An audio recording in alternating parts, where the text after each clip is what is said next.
नमस्कार दोस्तों, आज की वीडियो में बात करेंगे वीडियो वीपीटीओ परीक्षा घोटाले को लेकर। जैसा कि आप लोगों को मालूम है कि यूकेएसएससी द्वारा आयोजित वीडियो वीपीटीओ की भर्ती को लेकर कई तरह के सवाल खड़े हो रहे थे। पेपर में धांधली के आरोप भी लग रहे थे, जिसके बाद सीएम धामी द्वारा इसकी उच्च स्तरीय जांच करवाई गई और अब एसटीएफ ने अपनी रिपोर्ट सौंप दी है। तो रिपोर्ट में क्या कुछ कहा गया है, कैसे रचा गया ये पूरा खेल, चलिए वर्ड टू वर्ड जाँच रिपोर्ट के जरिए आपको बताते हैं। दरअसल ये पूरा मामला कुछ लोगों के इर्द गिर्द घूमता हुआ दिखता है, जहां एक कोचिंग संचालक है तो एक यूकेएसएससी का कर्मचारी तो कुछ ग्रुप सी की तैयारी करने वाले छात्र। अब क्या है पूरा मामला, सुनिए दोस्तों। उत्तराखंड राज्य में अधीनस्थ चयन सेवा आयोग उत्तराखंड देहरादून द्वारा वर्ष 2021 में स्नातक स्तरीय परीक्षाएं संचालित कराई गई थी। आयोजित परीक्षाओं में राज्य के 1,60,000 युवाओं द्वारा प्रतिभाग किया गया था। परीक्षा परिणाम के बाद कई छात्र संगठनों द्वारा उक्त परीक्षा के संबंध में मुख्यमंत्री पुष्कर सिंह धामी के समक्ष परीक्षा में गड़बड़ी की आशंका को लेकर मुलाकात की गई थी और ज्ञापन प्रेषित किया गया था। कई छात्र संगठन, कई बेरोजगार युवा सड़कों पर भी उतरे थे।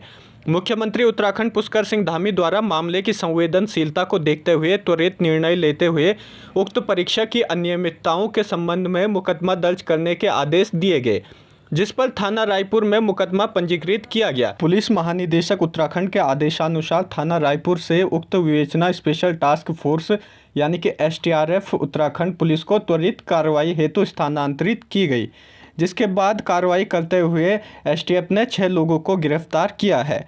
पूछताछ में आरोपियों ने बताया कि मनोज जोशी पुत्र बालकिशन जोशी निवासी ग्राम मयोली थाना दनिया जिला अल्मोड़ा साल 2014-15 से साल 2018 तक रायपुर स्थित अधीनस्थ चयन सेवा आयोग में चतुर्थ श्रेणी कर्मचारी यानी कि पीआरडी के रूप में तैनात था। साल 2018 में विभागीय शिकायत पर उक्त कर्मचारी को आयोग से हटा दिया गया था। इससे पूर्व यह कर्मचारी 12 साल तक लखनऊ सूर्य प्रिंटिंग प्रेस में कार्य कर चुका था। वहीं जयजीत दास निवासी पंडितवाड़ी थाना cantt Dehradun outsource company RMS techno solution India प्राली के माध्यम से कंप्यूटर प्रोग्रामर के रूप में साल 2015 से कार्यरत था। उक्त कंपनी की ओर से अधीनस्थ चयन सेवा आयोग के गोपनीय कार्य किए जाते थे, जिस कारण जयजीत दास की जान पहचान मनोज जोशी से हुई थी। एसएससी आयोग कार्यालय में मनोज जोशी पुत्र रमेश जोशी निवासी ग्राम पाटी जिला चंपावत का भी परीक्षाओं के कार्यक्रम के संबंध में जानकारी के लिए आना जाना लगा रहता था। गौरतलब हो कि यहाँ पर जो 2 मनोज जोशी हैं ये अलग अलग हैं। एक मनोज जोशी जो अल्मोड़ा का रहने वाला है, पीआरडी में जॉब करता था यूकेएसएससी में और उसे नौकरी से निकाल दिया गया था। वहीं दूसरा मनोज जोशी जो चंपावत का रहने वाला है और इसका परीक्षाओं के संबंध में यूकेएसएससी कार्यालय में आना जाना लगा रहता था, जिस कारण उसकी पहचान पीआरडी मनोज जोशी से हो गई थी। मनोज जोशी विभिन्न परीक्षाओं की तैयारी कर रहा था, जिस कारण उसका आरोपी कुलवीर सिंह चौहान पुत्र सुखवीर सिंह निवासी चांदपुर बिजनौर उम्र उत्तर प्रदेश से मुलाकात हुई। कुलवीर करनपुर डालनवाला में संचालित delta defence coaching institute academy centre में कोचिंग ले रहा था, जो बाद में वहां पढ़ाने का कार्य करने लगा। इतना ही नहीं, इस कोचिंग सेंटर में कुलवीर डायरेक्टर के पद पर भी तैनात हो गया। डायरेक्टर कुलवीर के माध्यम से सूरवीर सिंह चौहान पुत्र अतर सिंह चौहान निवासी कालसी देहरादून की पहचान मनोज जोशी से हुई। वहीं सितारगंज में गौरव नेगी पुत्र गोपाल सिंह निवासी नजीमाबाद किच्छा उद्यम सिंह नगर की मुलाकात मनोज जोशी से हुई, जो किच्छा में ही प्राइवेट स्कूल में शिक्षक था और ग्रुप सी के स्नातक स्तर की परीक्षाओं की तैयारी भी कर रहा था।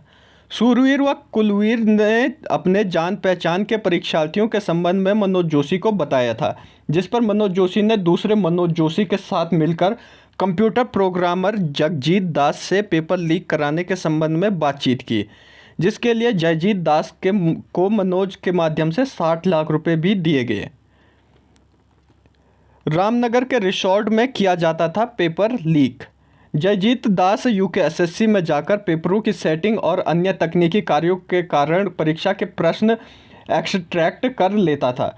फिर उन प्रश्नों को मनोज जोशी के माध्यम से मनोज जोशी जो दूसरा मनोज जोशी है जो कोचिंग भी करता था और यूकेएसएससी की तैयारी करता था, उसके माध्यम से कोचिंग डायरेक्टर कुलवीर सिंह चौहान, सूरवीर सिंह चौहान, गौरव आदि के साथ मिलकर परीक्षा में शामिल परीक्षार्थियों को परीक्षा की तिथि से एक दिन पहले रामनगर स्थित एक रिसोर्ट में पेपर लीक कराया जाता था। यहाँ मनोज के नाम से 3 कमरे भी बुक किए गए थे। रिसोर्ट में लीक प्रश्नों को याद कराकर छात्रों को अगली सुबह एग्जाम सेंटर तक छोड़ दिया जाता था। आरोपी जयदीप की निशानदेही पर उनके कब्जे से 37,10,000 रुपये कैश बरामद किया गया, जो विभिन्न छात्रों से लिए गए थे। अब पूरे मामले पर भर्ती घोटाले को लेकर कहानी साफ हो गई है, लेकिन एक सवाल अभी भी है कि आप किस तरीके से आयोग निष्पक्ष परीक्षाएं कराती है, वह इन परीक्षाओं के लिए आगे क्या नोटिफिकेशन जारी करती है।